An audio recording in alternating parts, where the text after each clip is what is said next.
시청자 여러분 안녕하십니까? VOA 뉴스투데이 시작합니다.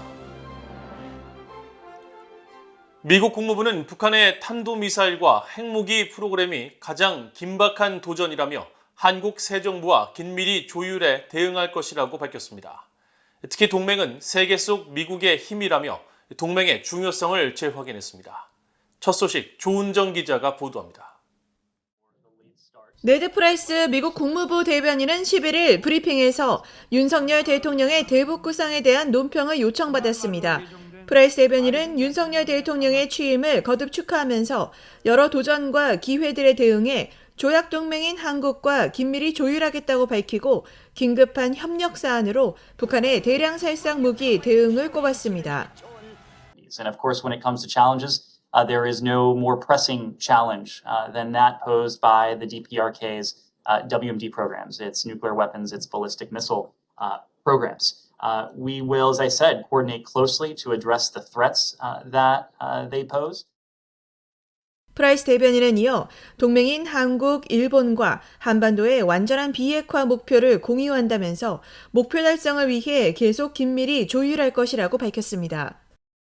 또 북한에 대한 적대적 의도가 없으며 외교에 관여할 의향이 있다는 바이든 행정부의 원칙적인 입장을 재확인했습니다.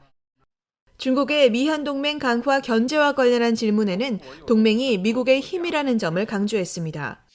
And we view our unprecedented system of alliances and partnerships, including those we have in the Indo-Pacific, as a core source of strength. That is why Secretary Blinken, this department, has focused intently since day one of this administration on repairing, rebuilding, revitalizing those alliances. 프라이스 대변인은 12일부터 이틀간 워싱턴에서 열리는 미국과 동남아시아 국가연합 아세안 특별 정상회의를 언급하면서 영내 안보 도전 등을 논의한다고 밝혔습니다.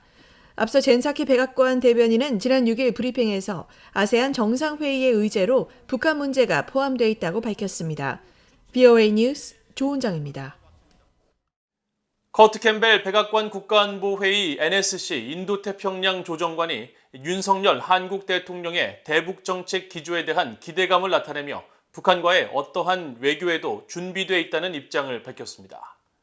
바이든 행정부에서 아시아 정책을 주도하는 캠벨 조정관은 11일 미국 평화연구소가 주최한 대담에서 미국은 대화를 위해 북한 측 대화 상대에게 여러 차례 접촉을 시도했다면서 이같이 말했습니다. 이어 미국은 평화와 안정 유지에 반하는 북한의 도발적인 조치에 대해 분명한 메시지를 보냈지만 최근 우리는 도발로 간주되는 북한의 군사적 조치와 시험들을 보고 있다고 지적했습니다. 캠벨 조정관은 그러면서 한국 윤석열 대통령에 대한 기대감을 표하며 이를 바탕으로 미국은 북한과의 어떠한 형태의 외교나 관여에도 준비되어 있다고 생각한다고 강조했습니다. I will also just note that we have a new partner, a new president in South Korea that is determined, working with the United States to be very clearly engaged in deterring and sending a strong message of partnership between Seoul and Washington. 미국 의회 상원에 발의된 동남아시아 국가연합 아세안 관련 결의안에 유엔 안보리 대북 결의의 완전한 이행을 촉구하는 내용이 포함되었습니다. 이런 가운데 미국의 연방 의원들은 한국 윤석열 대통령의 취임을 축하하며 한국과의 전략적 동맹 강화와 공유 가치 확대에 대한 기대감을 표했습니다. 이조은 기자가 보도합니다. 최근 민주당의 밤메넨데즈 상원 외교위원장이 발의한 동남아시아 국가연합 아세안에 대한 의회의 지지 표명 결의안입니다. 상원 외교위의 제임스 리시 공화당 간사와 동아태 소위원회의 에드워드 마키 위원장, 민롬디 공화당 간사가 공동 발의한 이 결의안은 오는 12일에서 13일 워싱턴에서 열리는 미국과 아세안 정상회의를 앞두고 발의되는데 아세안 국가들의 유엔 안보리 대북 결의에 완전한 이행을 독려하는 내용이 포함됐습니다. 결의안은 북한의 핵과 탄도미사일 프로그램에 대한 모든 안보리 결의와 국제적 합의를 완전히 준수하고 이행해온 아세안 회원국들을 높이 평가한다고 밝히면서도 다른 모든 아세안 회원국들도 그렇게 하길 독려한다고 강조했습니다. 앞서 상원은 지난 2019년 채택한 아세안 결의에서도 아세안 국가들의 안보리 대북 결의 이행을 강조했는데 이런 내용이 이번 결의안에 또다시 포함된 겁니다. 이번 결의안에는 아세안이 한국 등과의 유대를 강화할 것을 촉구하는 내용도 포함됐습니다. 결의안은 아세안이 일본, 한국, 호주, 유럽연합, 타이완, 그리고 인도를 포함한 아세안이 아닌 다른 파트너국과 더 큰 통합과 단결을 촉진하는 노력을 지속할 것을 촉구한 겁니다. 아세안은 동남아시아 국가 간 상호 협력 증진을 위해 1967년 설립된 국제기구로 인도네시아와 말레이시아, 미얀마, 싱가포르, 필리핀 등 10개 나라가 회원국으로 참여하고 있습니다. 이런 가운데 의회에선 한국 윤석열 대통령의 취임을 축하하며 미한동맹 강화에 대한 기대를 담은 메시지가 이어졌습니다.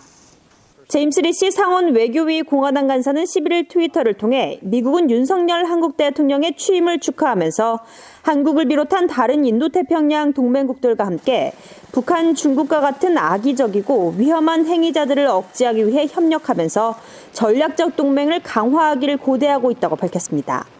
한인 밀집 지역인 뉴욕주를 지역구로 하는 민주당의 톰 소지 하원 의원도 이날 트위터 글에서 윤 대통령 취임을 축하하며 앞으로도 한국 그리고 한국계 미국인 사회와 함께 양국이 공유하는 가치를 계속 쌓아나기를 고대한다면서 특히 미국과 한국의 관계는 그 어느 때보다 중요하다고 강조했습니다. VOA 뉴스 이조은입니다. 린다 토머스 그린필드 유엔 주재 미국 대사가 북한의 잇단 탄도미사일 발사에 대한 유엔 안보리의 강경한 대응을 촉구했습니다. 토머스 그린필드 대사는 11일 유엔 안보리가 북한 문제 논의를 위해 개최한 공개 회의에서 미국은 북한의 지난달 16일과 이달 4일, 7일 탄도미사일 발사를 강력히 규탄하며 이들 발사는 최근 몇 달 동안 북한이 실시한 일련의 탄도미사일 발사 가운데 가장 최근의 것으로 여러 유엔 안보리 결의에 대한 노골적인 위반이라고 밝혔습니다. 그러면서 이 같은 위반은 안보리의 자제가 북한의 긴장 고조를 멈추고 협상 테이블로 나오게 할 것이라는 중국과 러시아의 주장 때문이라고 지적하고 안보리가 침묵을 지키는 동안 북한은 거듭된 발사와 위협적인 수사로 계속 긴장을 고조시켰다고 말했습니다. 토머스 그린필드 대사는 이어 이제는 암묵적인 허용을 중단하고 행동을 시작해야 할 때라며 북한에 대한 안보리 차원의 추가 제재 결의를 제안하면서 2017년 채택한 결의 23975가 북한의 대륙간 탄도미사일 ICBM 시험 발사에 대응해 북한의 유류 반입량을 줄일 것을 명시한 사실을 언급하고 안보리 이사국들이 미국이 추진 중인 새 결의안 협상에 적극 나서줄 것을 촉구했습니다. 국제인권단체 휴먼 라이츠 워치가 새로 출범한 한국 정부에 2016년 북한의 인권 증진을 위해 한국 국회를 통과한 북한 인권법의 전면적인 시행을 촉구했습니다. 휴먼 라이츠 워치는 11일 VOA에 보낸 성명에서 이전 문재인 정부에서는 정치적 비타협성으로 법조항의 일부인 북한인권재단이 공식적으로 설립되지 못했다고 지적하고 윤석열 한국 대통령은 북한 인권 유린 실태를 조사하고 대응 방안의 구조적 틀을 제시하는 관련 법을 정상화해야 한다고 강조하면서 북한 인권대사의 조속한 임명도 희망했습니다. 이런 가운데 수잔 숄티 북한 자유연합 대표는 이날 VOA에 윤석열 한국 대통령이 북한 내 외부정보 유입에 적극 나서주길 희망하며 육로와 해상, 상공을 통해 북한의 정보를 유입하는 캠페인에 성공을 거둬온 탈북민들과 비정부 기구에 대한 지원을 촉구했습니다. 그레그 스칼라튜 미국 북한인권위원회 사무총장도 VOA에 북한 인권 문제도 미한일 3국 간 공조가 필요하다면서 새로 출범한 한국 정부는 북한 인권 문제에 있어 국제사회와 연합할 것이라는 의지를 보여주고 유엔 총회나 인권이사회에서 대북 결의안을 적극 지지해야 한다고 밝혔습니다. 최근 유엔 안보리가 새로운 불법 환적지로 지목한 북한 서해 인근에서 선박간 환적으로 의심되는 행위가 또다시 포착됐습니다.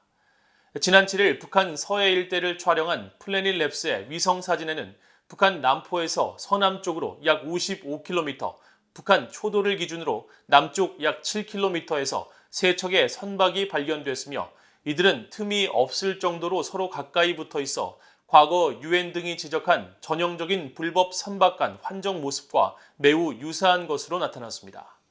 최근 북한 서해에서 환적 의심 행위가 포착된 것은 앞서 VOA가 지난달 선박간 환적 의심 장면 5건을 발견하고 이달 추가로 2건을 확인해 공개한 것을 포함해 모두 8차례에 달합니다.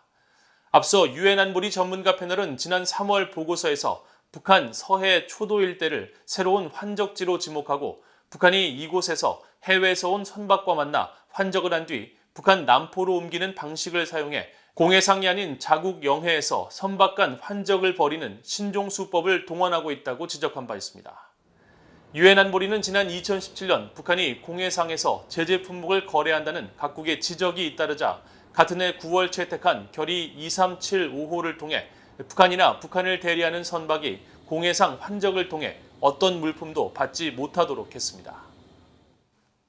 이상으로 VOA 뉴스투데이를 모두 마칩니다. 시청해주신 여러분 고맙습니다.